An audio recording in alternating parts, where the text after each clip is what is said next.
relieved. I mean, this is since 10 years old.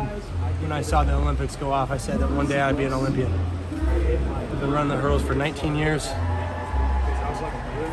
This is probably my greatest dream, to make this team. And I don't think it's fully hit me yet. Probably won't hit me for a couple days. I'm just trying to relish in this moment, soak it all in.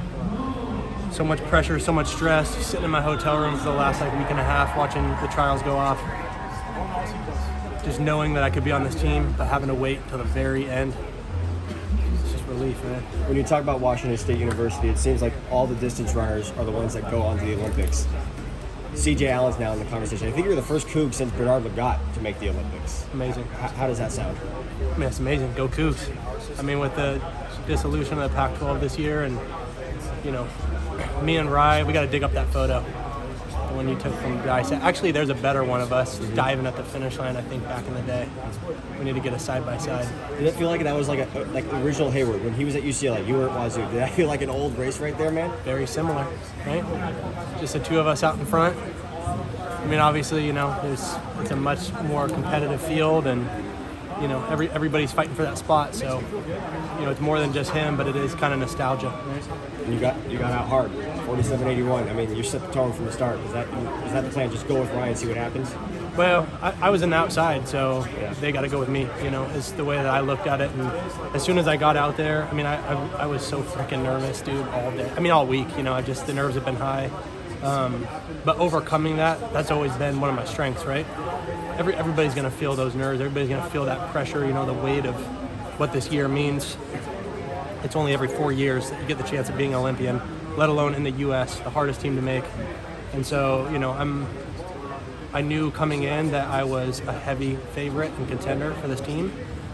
Whether other people believe that or not, I knew it in my heart, and it was just me versus me at that point, because I knew, right, if I executed and did what I needed to do, I'd be on this team. Would you be able to talk about the execution a little bit?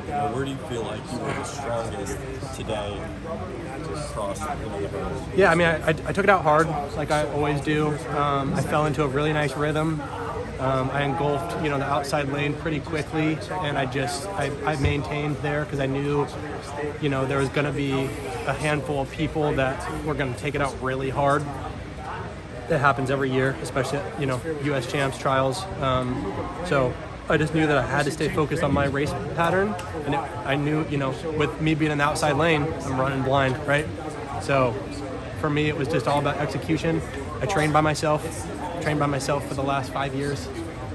Nothing different than practice, So I trained out in lane 7. It's a 9-lane track. Lane 8 was perfect. Couldn't have drawn it better. The emotion, you talked about it. I mean, everyone's been emotional in some ways, but those that have, booked their tickets to Paris, how do you process a situation like this, a moment like this in your race? I was in my room earlier, just overwhelmed with emotion. I sat down and prayed, and I just said that, if this was God's plan for me, to let it come to fruition, to give me strength, to give me speed. He's brought me here through everything. I mean, there's just been so many challenges in my life, and it just seems like it's always been an uphill battle for me. From barely missing teams, barely missing finals, this is my first time making the Olympic trials final in 3 tries. I've been at it for, like I said, about 10 years now. I've been running the 400 hurdles, so I knew I was fit, especially through these rounds. I felt comfortable out there every single time, and it just felt right today. With last year when you made the World Championship team, Thank you. Did you feel like that was a monkey on your shoulder, or was this a bigger monkey on your shoulder this year? I would say they were equivalent. Obviously, making that first team, that's a different beast. But then I knew coming in that I could make this team. But then again, it comes once every 4 years, right? World Championships, there's a little bit more opportunity there. And sometimes, the focus is on the Olympics, so people will go harder during the Olympic year. It's just the nature of our sport. So that pressure is different as well. It just adds another level to it. CJ, you come over that last hurdle. It took every inch of you to get on this team, right? There were 3 of you really there. 3 doesn't go into 2. Are you aware of what's happening on your inside, or are you just gunning for that line and wait and see what happens? Yeah, I gunned for the line. I definitely screwed up hurdle 10. Yeah. I was just long on it.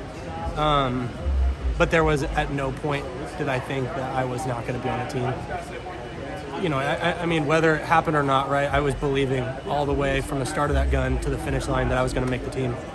And there was nothing that anybody could have said or done to convince me otherwise. Yeah. You talk about it, it's been 10 years in the making, it's been even longer than that, 19 years, you said, hurdling.